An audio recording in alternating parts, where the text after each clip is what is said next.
This is going to be the hardest video I'll ever make. If you've consumed Gary's mod videos related to Nintendo properties in the last half decade, there's a chance you've heard of the name ShockHat 734 at least once. Everyone in the Kirby fandom knows about him, and many of the people outside of the fandom seem to know him too.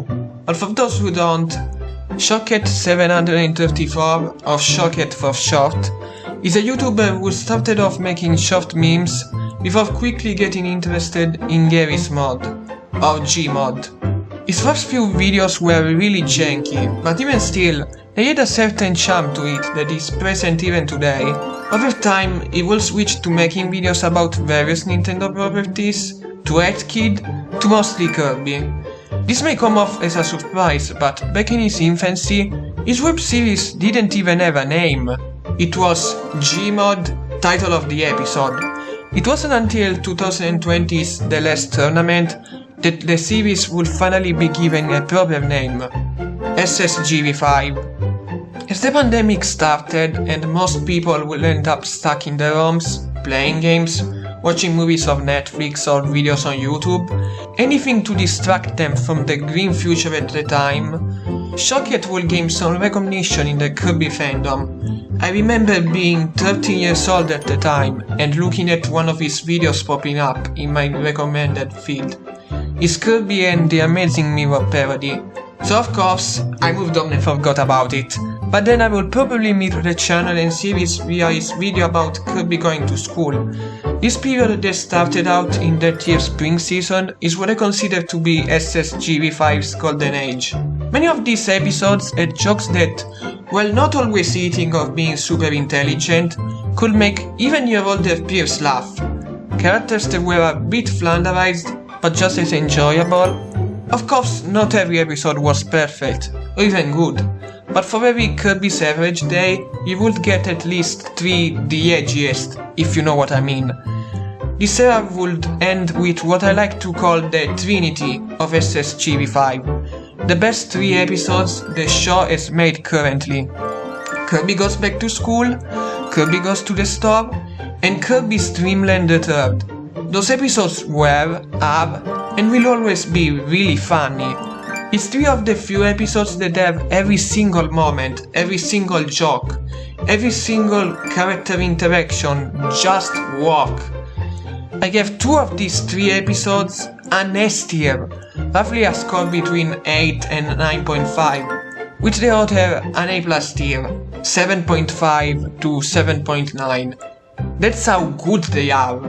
I vividly remember seeing one of ShockHat's community posts celebrating the fact that his Dreamland 3 parody reached 800,000 views back in March of 2021 and thought that was amazing.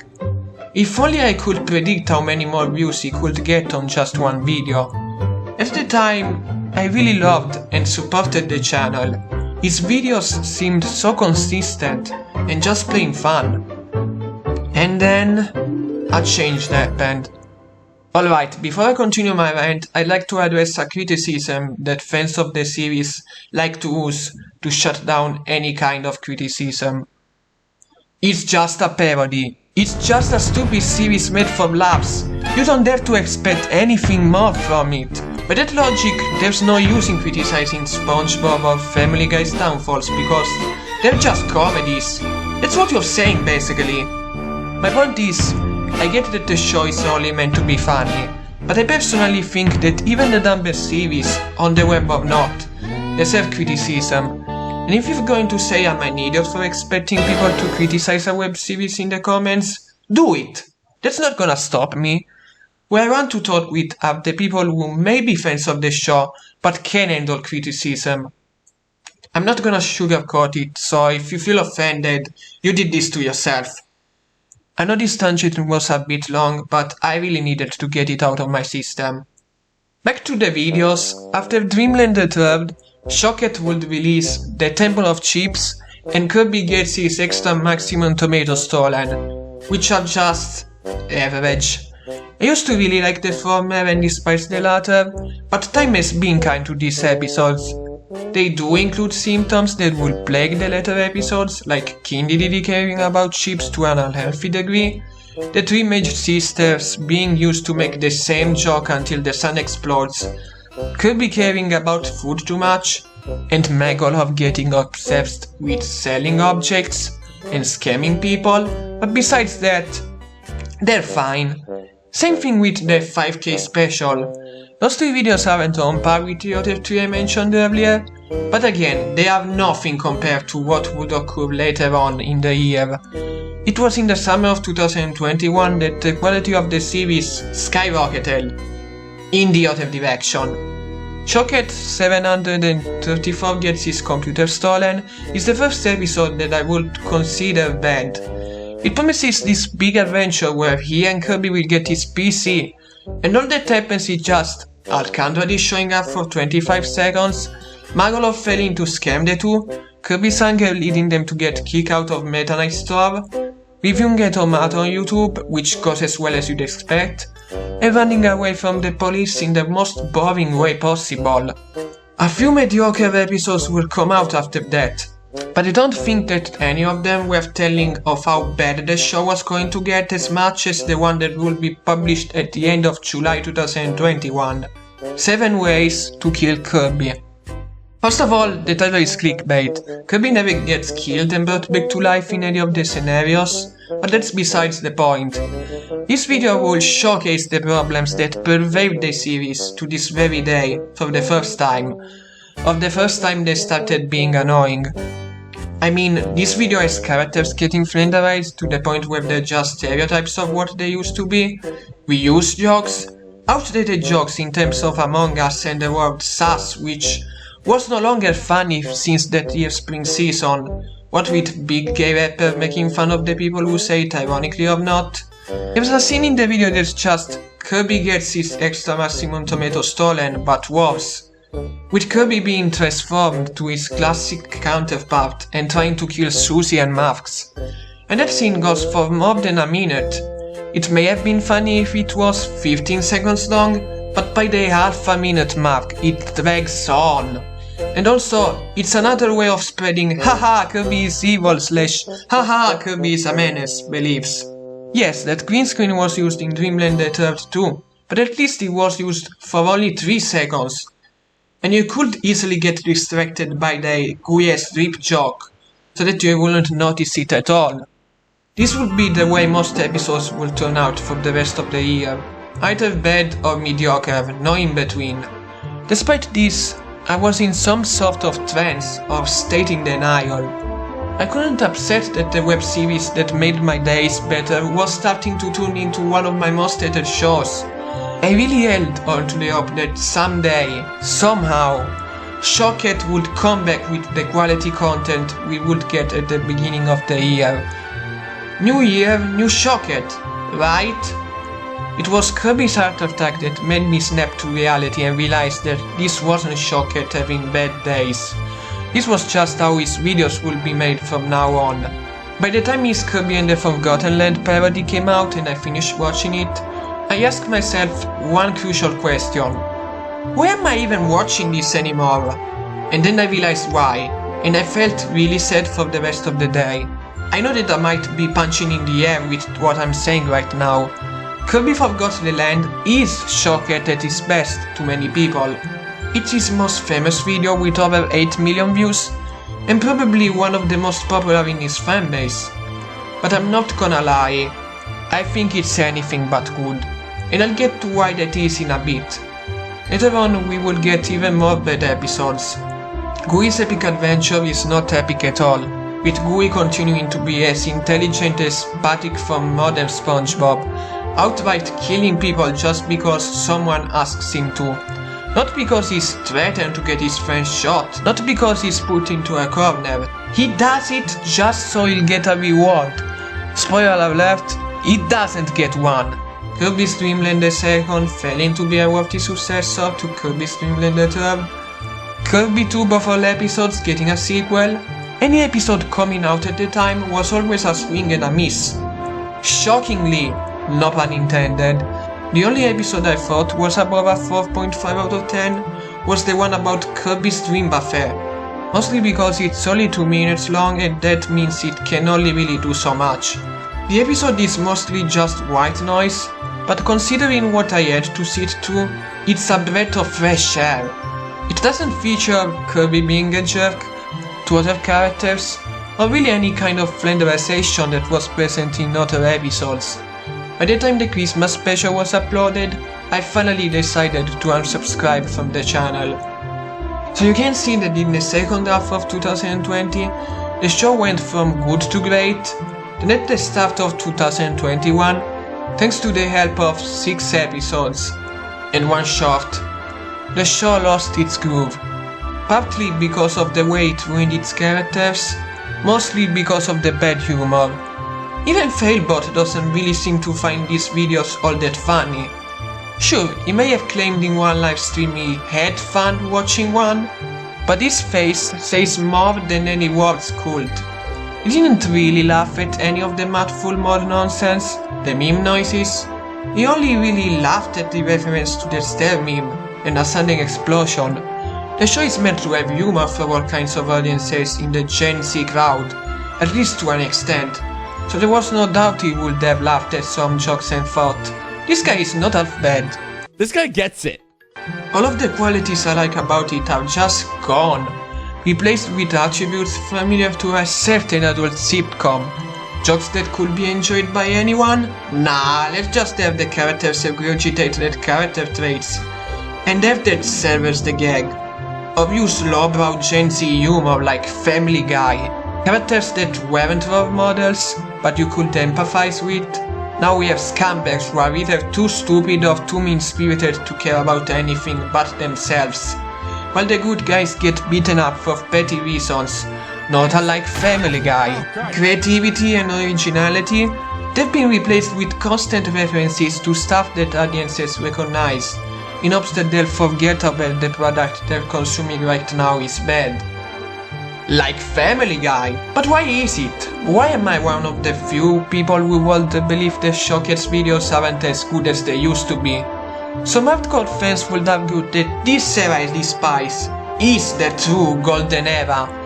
Well, let's take a deep dive into the world of post-Dreamland termed SSGV5. We'll talk about its problems and why they're bad. If there's one thing that defines the later episodes of SSGV5, is the tone. And I really wasn't kidding with my earlier statement of this chapter's title when I said that the good guys' efforts get obscured by those who are ungrateful bullies to the world around them. Almost every major character from 7 Ways to Kill Kirby onwards is so unlikable and one-note that you could compare them to how the cast of Family Guy was handled from season 6 onwards. Maybe even earlier. Kirby is the kind of portrayal from all those lore-accurate Kirby videos that we have unfortunately gotten used to expect. The only real difference is that now he can talk, which would be a good thing if it wasn't for the fact that he's somehow worse than how he was in Kirby Manga Mania and Kirby's Ghost Trap combined.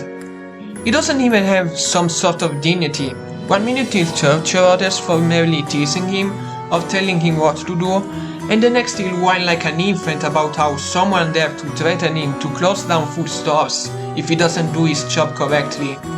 Charming.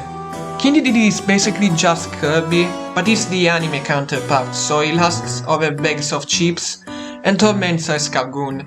Rimbon, Taranza, and sometimes Choo-Choo are only brought up so they can moan about their love interests, almost like that's their personality and the reason why they were created. If only the series had the goal to change the characters' personalities.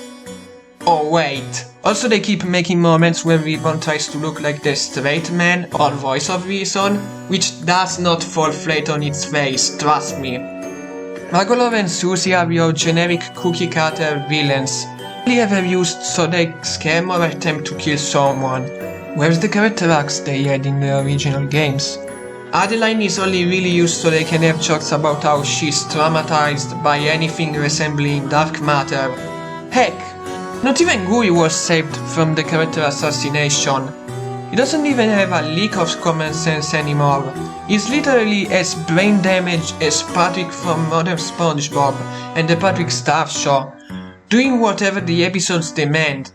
The rest of the animal friends are not really that bad. They're okay, but get too little screen time for me to have an overall opinion on their interpretations. Same thing for the Roach and the Squeeze Squad. They're so underused that I literally forgot to mention them in the script for a second. And the three Mage Sisters? We'll deal with them later. Now you'll think that with the characters that are actually good, things get better, right? Hardly. I've already mentioned how Escargoon is treated, but he's arguably the lesser of the three victims. Madonadi was treated decently in the golden era of SSGV5, but now he's basically just Mr. Dooter's punching bag. And Delphine is only there to be bullied by the others just for being his nice helpful self. He never had a moment where he was respected, and probably never will. I guess I do like meta item marks, mostly because they aren't that different from the source material and are actually fun, but again, the series doesn't give them enough screen time. Kirby Forgot the Land is a good example of how badly the characters are treated in the show nowadays. It literally cannot help itself. It assassinates not one, not two, not three, but 4 characters in a short 14 minutes runtime. Kirby is arguably the saddest example. While he showed signs of decline since ShockHat gets his computer stolen, you could still root for the little guy. Certain scenes like the Puffballs shooting ribbon over Kirby feet fan art, of killing Paint Roller over a playful joke, made liking him harder, but you could still brush it off as self-defense from a fetish artist or bully. In the Kirby and the Forgotten Land parody, you don't get any of that. Kirby keeps killing innocent bystanders and using the money he gets from buying McDonald's fast food, which, in case you forgot, is the same thing we criticize MatPat for. Really, the only reason he does good in this and any other episode anymore is because that's what his original counterpart does in the games he satirizes, not because he's a hero underneath his flaws. But Donati literally has to threaten him to take away his food privileges just to save Elfilin, which is satisfying in a way, but also really heartbreaking. Kirby is so irredeemable that someone needs to talk to him like a parent would to a spoiled brat. And speaking of which, don't even get me started on the way he treats Elfilin in this episode. It's like a running gag. All he does is tell Kirby what tasks are required to push forward and go back to his homeland. It's not even being a jerk about it, like arguing he'll do better. He deserves to get threatened with a knife, be thrown on a building's roof, and left to suffer just for being different. If Elfilin would have died, I would have died. What that would make your version of Kirby Deed of Happiness, considering the fact that in Kirby Forgot the Land, Banana Waddle had to threaten him to get to save him. Says the one who made Kirby cheer when he made his Paper Mario sacrifice. Oh my god, even those people can look through his lies. And King Dedede is arguably just as bad. Remember that scene in Kirby and the Forgotten Land that plays after the fight with King Dedede where he, Kirby, and the Waddle Dees get approached by a Rufus and enter an elevator to escape, but one of the Waddle Dees trip and Dedede throws him in said elevator at the last second, putting others first and sacrificing himself? Well, if you like the scene, get lost. What is your problem? What should have happened was Waddle Dee having a bag of chips and Dedede caring about food more than a creature's well-being. Heck, let him kick that idiot to the curb while we're at it. How can't you think this is better than what we've gotten? Seek help immediately. Yeah, that's what we're dealing with. And you gotta love how commentator Waddle Dee was flanderized. Not too surprising since that's how most of the internet portrays him, unfortunately, but still, it's not good or enjoyable, even ironically. They just have him be like Elfilin, being his helpful self and getting treated like garbage by Kirby, but to have the Gumball look less of a sociopath, they have him be the most annoying and pretentious individual in the world, so you won't feel bad when he hurts him with a screwdriver. He also talks in such an ear-piercing tone with a snort every sentence. Ah, this is gross. Doesn't even make sense for him to be the nerfed Waddle Dee. Why is Waddle Dee is right there? Hello? He has the look, knowledge and all. Just use him if you have to make a Waddle Dee unlikable. To be fair, most of the episodes released in 2022 are on the same level of quality. That's why I consider that year to be the lowest point of the channel currently, but there's something about this one that really angers me. Rule of thumb, if an SSGV5 episode post Streamlander third has Kirby doing a stupid off-smug expression in the thumbnail, it's highly gonna be terrible. Now, before anybody brings that up, which you probably already did, the characters in the episodes made before 2021 weren't exactly role models either. Taranza and the Dreamage sisters always sucked, but they used to be less bad when they gave ShockHat the opportunity to get reactions out of more down-to-earth characters. Take a joke from my favorite SSGV5 episode, Taranza's costume in Kirby Goes Back to School. At lunchtime, Kirby sits on a table with Bandana D and Gui. While eating a watermelon, Taranza walks in with the look of Dark Taranza from the Kirby Crush games. Kirby is dumbfounded, asking him why he looks like this, to which he replies with the fact that it will always remind him of Septonia, causing Kirby to emit a slow and awkward and prompting him to leave the table altogether.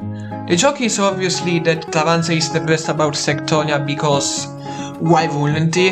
But Kirby's reaction goes a long way from making this joke actually funny. If this joke was attempted today, Kirby will shame the spider, probably say he looks fat, and try to devour him. Who needs straight men or reactionists to idiots? It's a comedy, a parody, we don't need that. Remember when Ribbon was merely a damsel in distress? And when Bandana D's only teasing or bullying he got was from someone mocking his very appearance? What happened to that? Some of the most die-hard fans of this series and channel have collectively agreed to refer to ShockHat as the new SMG4, of the SMG4 of the Kirby fandom, or something along those lines. And I hate to burst your bubble, partly, but I never agreed with that idea.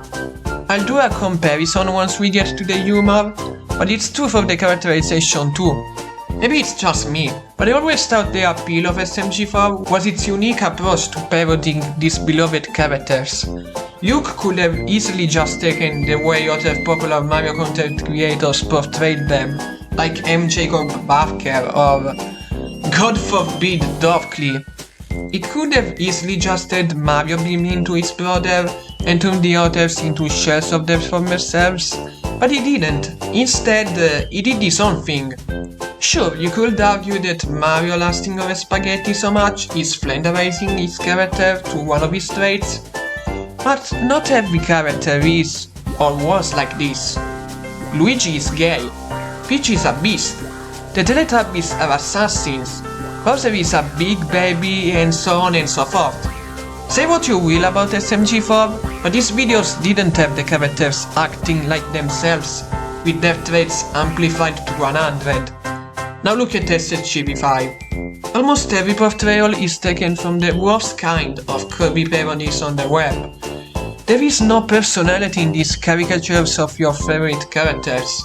When you look at Kindididi, it's basically the same iteration inspired by the anime from any Kirby parody that has come out in the last 6 or so years. Why is Kirby being a selfish, pretentious scumbag who hurts innocent creatures and cares only about food?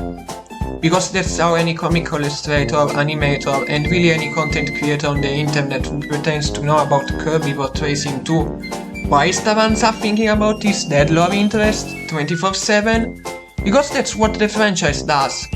And we all know ShockHat won't bother changing a character's personality, unless you can simplify it to the point where they're a jerk. Instead of doing its own thing like many other web series, it's perfectly content with just doing whatever thing non-Kirby fans are doing. Doesn't sound like the SMG4 of the Kirby fandom to me. While the characterization of most of the cast is the biggest problem, there is another evil that lures in this show. You see, this web series is first and foremost a comedy. That's not a theory, it's obviously the truth. But despite that, you'd be hard-pressed to find some genuine #funny moments in any of those episodes. Where do I even begin? How about we start with the running gags? Yes, I said running gags. In plural. There are 3 of these currently, and we'll probably get more in the coming years. Fans of this series, especially the later stuff, would lead you to believe those are actual characters, but no, they're just gags. Even combined, they have less personality than Fred and Tom from SpongeBob SquarePants. So the word character does a lot of groundwork to actually be somewhat truthful. I've only mentioned the 3 Mage sisters earlier because unfortunately these 3 characters have their personality utterly removed from them. They were never my favorite in the series, I doubt that's the case for most people, but even as someone who thinks they're just good in the source material, I still was baffled at how they were handled.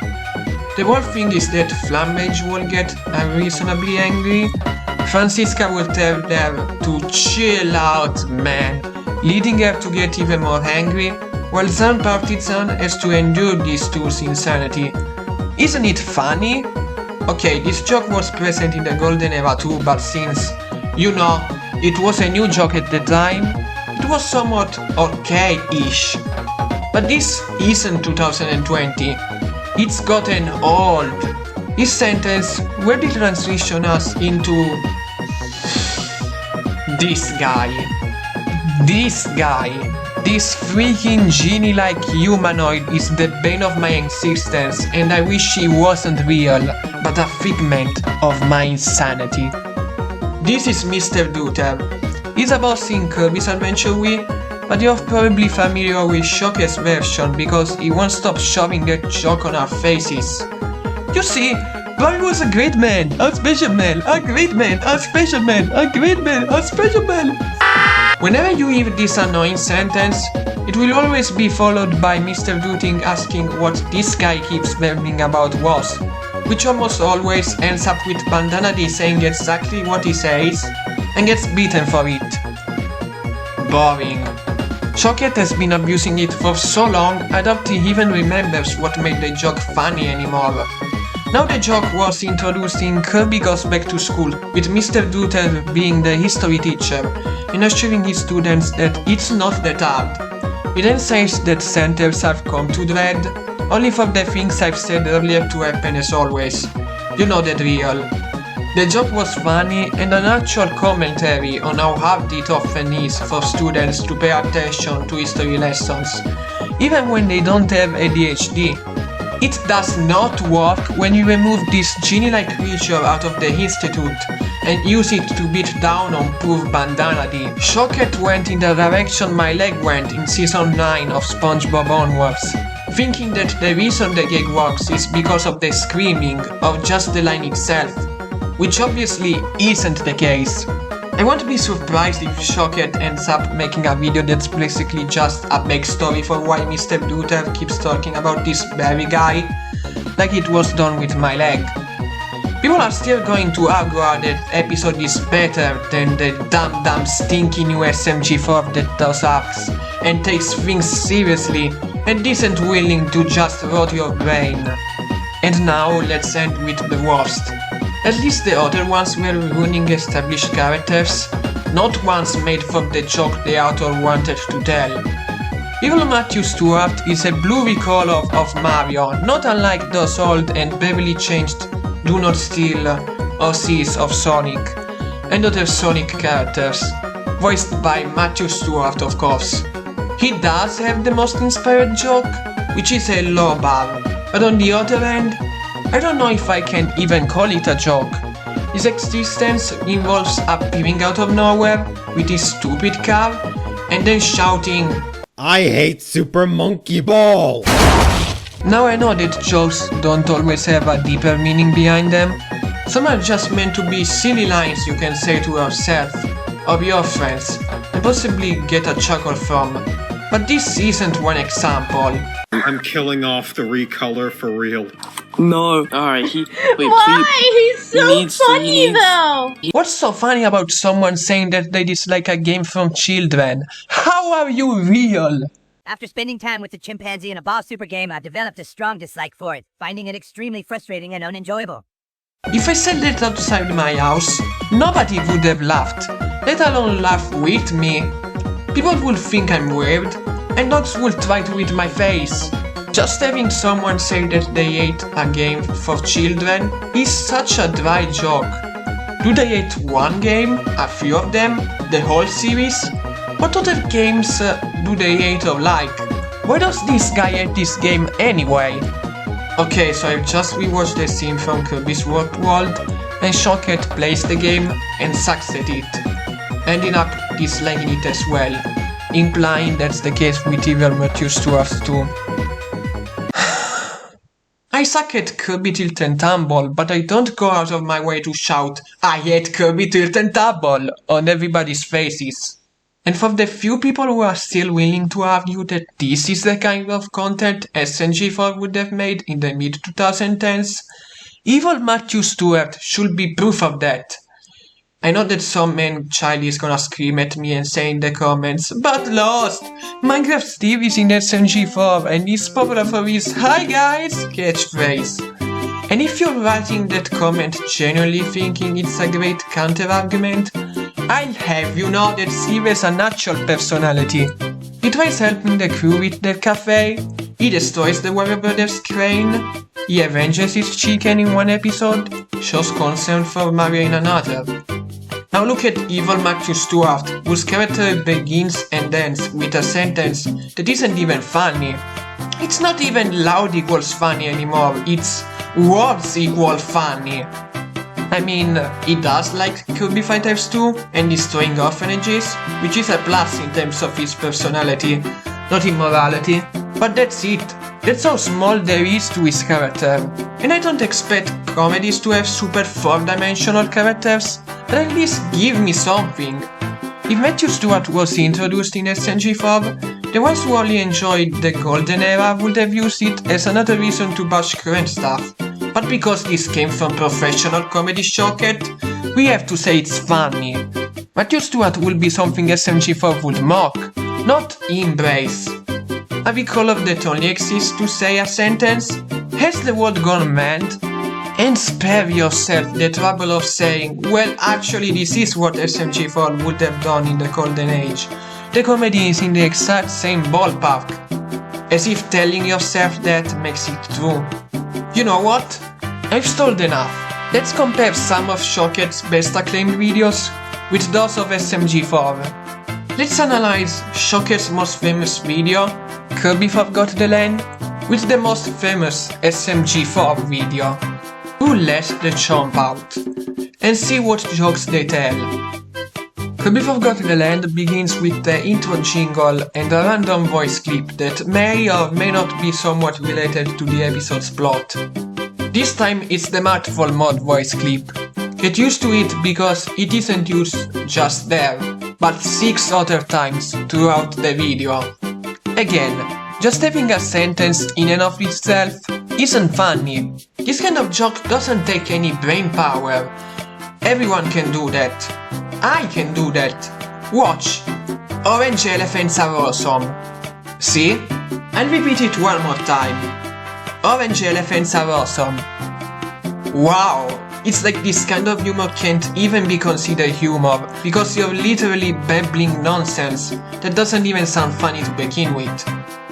Orange elephants are awesome. I know this gets you views and subscribers, and now that I've said it 3 times, you can't go back. Give me 110k subs right now, I want money. Orange elephants are awesome. Okay, now if I was ShockHat, I would have landed choking to the ground for the rest of the video, but since I'm a good person, I'll stop right there. We also get numerous instances where the punchline is just LOL violence. Kirby bumped into a Woofy and they said the F word to him, kill. Nerdy called Kirby out, kill. Somebody asked for directions, kill. Slapstick on someone is only funny when there's irony to it, or when the character on the receiving end deserved it. Without it, it makes the instigator look cruel. Speaking of cruel, all the jokes made at Elfening expense are just... no. Stop being rude to someone we barely met. I don't care if it was because ShockHat put hours into finding a good enough model. Boo-hoo, took you more than a week to find it. And don't think for a second that I would have let the crawl line joke slide. She doesn't look that bad or inappropriate. Grow up. Oh, and we can't forget the classic joke of Elfening saying how he's not evil, I swear. In fact, this show thinks it's so good that it does it again when we get to this fight, and once more when Kirby saves Elfening. Now you see, the joke is funny because people believed that he was gonna be the game's twist villain, but it actually wasn't. Isn't that funny? Don't you want to laugh till your lungs explode?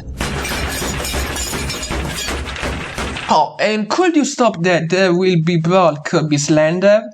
It's not funny or charming. You already did that kind of jab in the 10k special. Are you that buttered over the fact someone 13 years prior beat you to the evil Kirby game? Bullet the Chomp Out, by contrast, has so many iconic moments and jokes. Mario's conversation with Goombas, the Gluttonous Shy Guy plan, the Roulette the Dogs Out musical number, the side plot about turning the oven off, the Sonic cameo, and the Chain Chomp befriending him on Facebook, Toad and Peach Super Smash Bros. Game, Toad's Wall's attack on the Chomp, Mario bidding farewell to his friends and enemies, the Pac-Man scene, Mario saying, "and nothing of value was lost," as the castle is burned down. This episode is just full of jokes that will have you rolling on the floor at best, and chuckle at worst. If your comedy episode can only make me chuckle at its worst, then you have made something that only comes once in a blue moon. It's like if SMG5 and ShockHat had a test, and the former passed with flying colors, while the latter barely got something above an F. And I know that people are going to defend SSGV5 by saying, well, that's not fair, Lost. You're just comparing their most famous episodes. That's cherry picking. Fair enough, smart fanboy. Let's make another comparison. Let's see how both content creators handle satirizing games from franchises other than the ones their casts are based on. Let's compare ShockHat's Super Kirby Wonder to SMG4's Portal M4R10. Nice pun, that was very clever. Super Kirby Wonder actually doesn't start that bad, with the adventure we crafted playing Gully Ball, and DDD getting one of his arms ripped apart from him in the process. But everything snowdives on Kirby reaches the Flower Kingdom and meets Mario. We get all kinds of unique jokes that you can't find in other episodes, like Kirby eating things, Kirby doing stupid things, killing others because they dare to challenge him, and being a sociopath.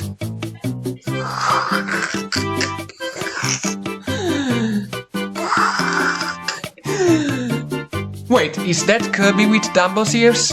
I feel empty now. The fact that people are giving him money just so they can get mentioned in his videos or watch them early doesn't make it any better. I mean, like what you want, but still. Let's just watch SMG4's video.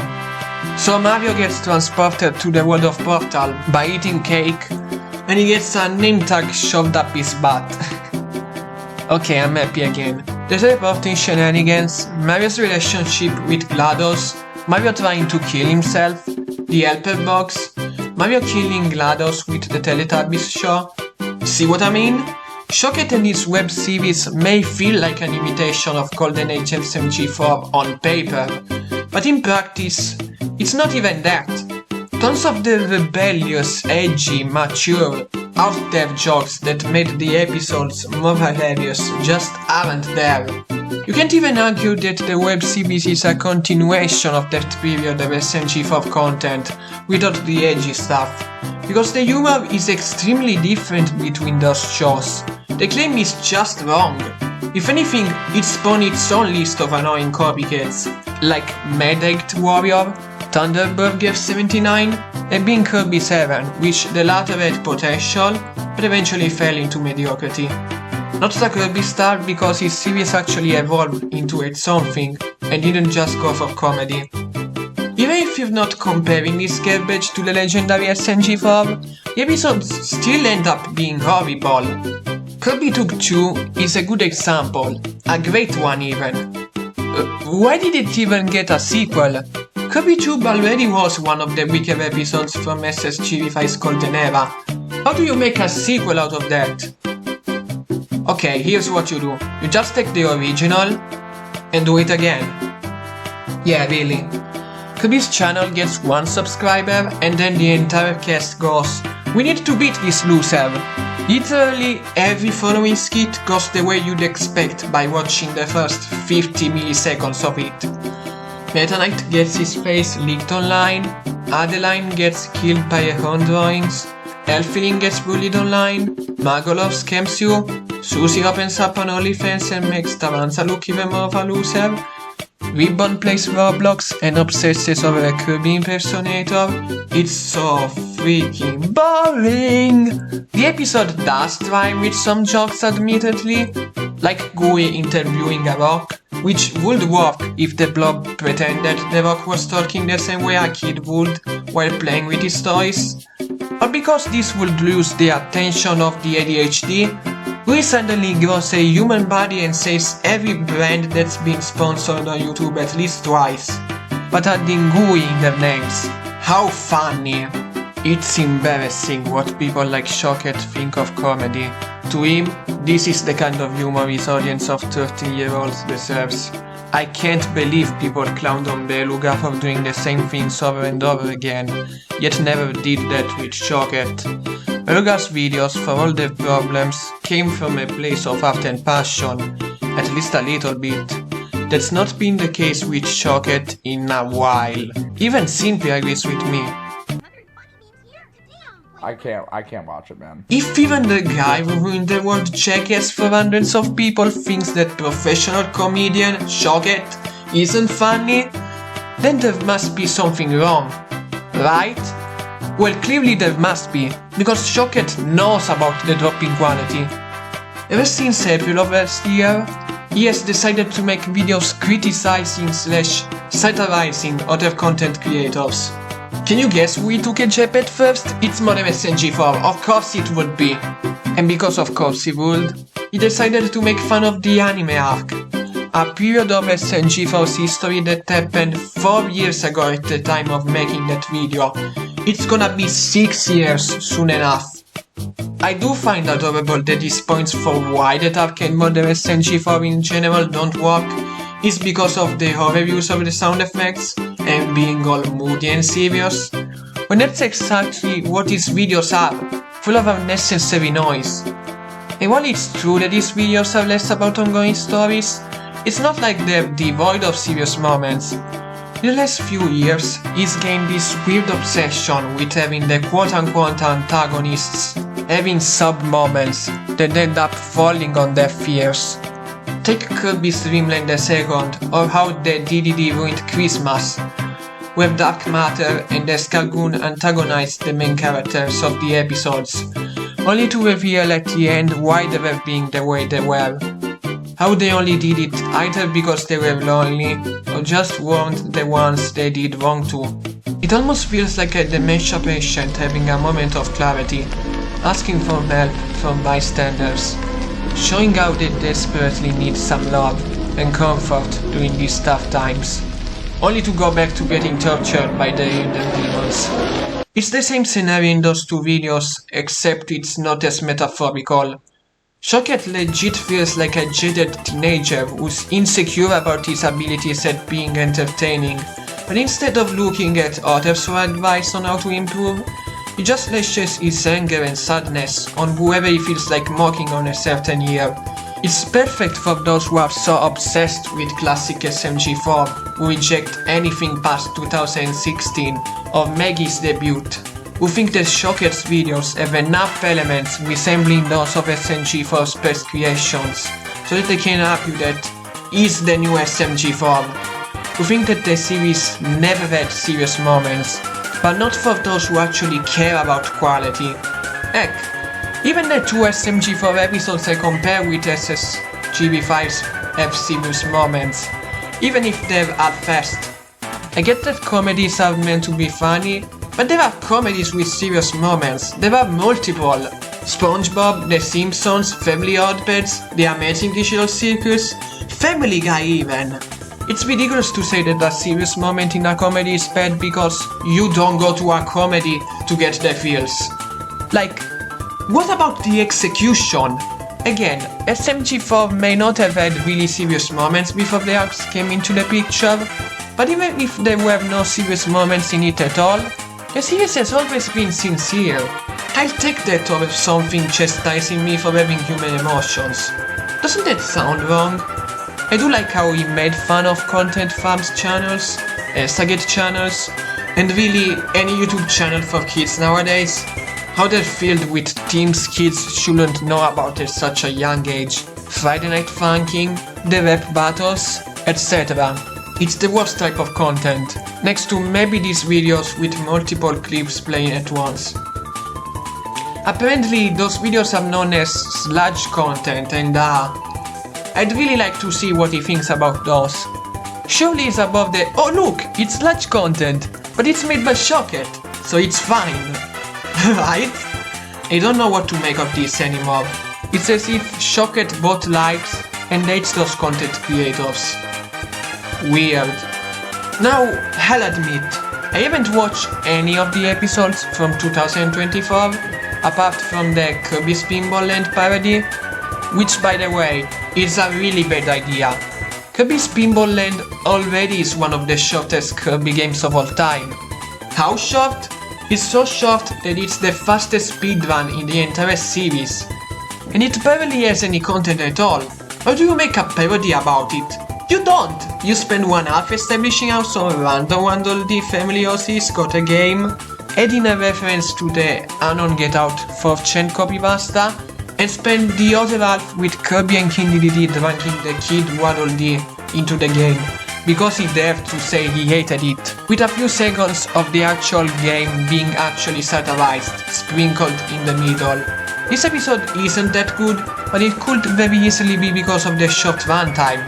Let me watch the others. Maybe his content has gotten better. 2 hours later. It did not get better. Okay, so I wanted to briefly talk about those episodes I missed out on, or didn't watch the whole way through, but then I wrote my thoughts on them, and eventually had too much to say. I didn't want to make this video any longer, so I posted them on my DeviantArt account. Go check them out if you want to. On top of all of this, SSGV5 is also a nostalgia-bait product. Guess I have to explain this, don't I? So, do you know that in the last 7 years of something, movies, TV shows and all of that jazz have started referencing other people's materials? In hopes you will recognize them and by proxy enjoy this thing that's referencing them? Things like seasons 29 and 30 of The Simpsons, SpongeBob since season 10, the Emoji Movie, Ralph Breaks the Internet, Free Guy, the list goes on. Well, SSGV5 does that too, sadly. I have a similar problem with Kirby's Adventures in Dreamland and its constant references to Kirby games. Having things like King DDD saying he hasn't done anything bad since he stole the Stars in the Sky since 94 makes me trip. Like, if characters aged up the same way we do, how old would he be? But at least there's a reason why there are a lot of references. The web series / webcomic is supposed to be a if Dick made a cartoon about Kirby kind of series, so at least it's somewhat justified. SSGV5 references other Kirby fanworks because any reference can gaslight people into thinking carbon is gold. That's what SpongeBob does nowadays. That's what The Simpsons did for a long time. But then something happened. It got its own identity. ShockHat, meanwhile, doesn't have it in him to give his own series, his own coat of paint. I've already talked about Kirby Forgotten Land a lot, But would you be shocked if I told you that it's full of forced references? That pun was intended, by the way. Laugh! Like the Stairs comic of the retelling of Revenge of Meta Knight in the classic Super Nintendo. Or how in Kirby Goes trick-or-treating, when Kennedy gets swallowed by Kirby, is represented by the monstrosity in the first strip of Brawl in the Family. Oh my god, it's Brawl in the Family! I like Brawl in the Family! That must mean I like this video too! May you tell me why we like Brawl in the Family again? No, don't be shy. You reference it in the first place, so it's fair game. Brawl in the Family had good jokes and was original and fun. Don't get me wrong, I like the references on their own. I like how the Revenge of Meta Knight skit was recreated in GMOD. But ShockHat could have literally put Ian from Perfect Kirby, the Strike Force Squad, Quat, the Did It All, and the party from Kirby Warrior RPG, and that still wouldn't be enough to make me like his videos. References do not make up for the writing. I can't help but feel a sense of narcissism present when one of ShockHat's videos references something I or you recognize. It's the same feeling I get when watching Kirby discovers the internet by Shadok. Like we need to love these pieces of media too because it reminds us of better times. Yes, I do remember when the web was this magical place full of wonder. I also remember when Kirby knew better than to eat anything he saw. Especially computers and sentient people who looked like food. I also remember when people had the confidence to make their own content, without shoving other products on your face. There's shouting out media you think is cool or underrated, and then there's having low self-esteem in your project. SSGV5 unsurprisingly falls into the latter category. It's like ShockHat videos are more meant to be shoutouts to other projects and creators, rather than their own separate thing, which is already the case for some episodes. When the Mage Sisters Day Out and Kirby's Painful Pinball Land came out, all the fanfare I saw was about how someone else's plushie or Roblox avatar was featured. Nothing about the plots, nothing about the jokes, nothing about the character interactions, nothing. I do like what is done with Ouija so far. Him exposing this pervert is probably one of the few W's he's had in a long time, but I'm afraid he's gonna use him as a grudge, just like evil Matthew Stewart and Mr. Dooter. He's already edited the thumbnails of his past collab entries for Ouija's videos, and I wouldn't be surprised if he ends up being his next milking cow. Because even if this joke will be overused, who's gonna complain about it? Me? I can already see most fans defending the overuse of such a joke with the lol accurate Kirby defense of old. So what if it's overused? It's true, that's what makes it funny in the first place. YouTube is almost 2 decades old, but that isn't funny. Facts aren't funny, you know? I like that Ouija is getting clowned on, I really do. But we don't need to make him another evil Matthew Stewart, is what I'm saying. Although, on the bright side, if ShockHat is into referencing other people's material, I could be in one of his episodes. ShockHat, if you're watching this video, please put me in one of your next episodes. It would be really appreciated, and a gift to such a small content creator, even if I'm painted in a negative light. Thank you in advance. Look, SSGV5 is not the worst piece of media in the world. Not the worst I've ever seen, but the reason why I wanted to talk about it today is because of what it means to me. At one point, I legit loved SSGV5 and ShockHat. He used to be one of my favorite content creators of all time, but everything changed when he got a new style of writing and comedy in the second half of 2021. And when he released his Kirby's Adventure Wii parody, and its reception was overwhelmingly positive, he knew he could do anything he wanted with the series. Kirby fans are too attached to these characters to see how bastardized they are. I don't hate ShockHat as a person. I'm sure he's a swell guy in real life. But as an artist, I am deeply disappointed with what he's done in the last 3 years. Every character, every joke I liked, has been turned into a shell of what it used to be. The plot lines and references will do all they can to salvage their episodes, but at the end of the day, the execution is what matters the most, and unfortunately, more often than not, they're anything but stellar. There are episodes of the post-Dreamlander third era that I like. Kirby's Plane Trip and Welcome to the Mirror World are great examples, but unfortunately, they're the exceptions rather than the rule.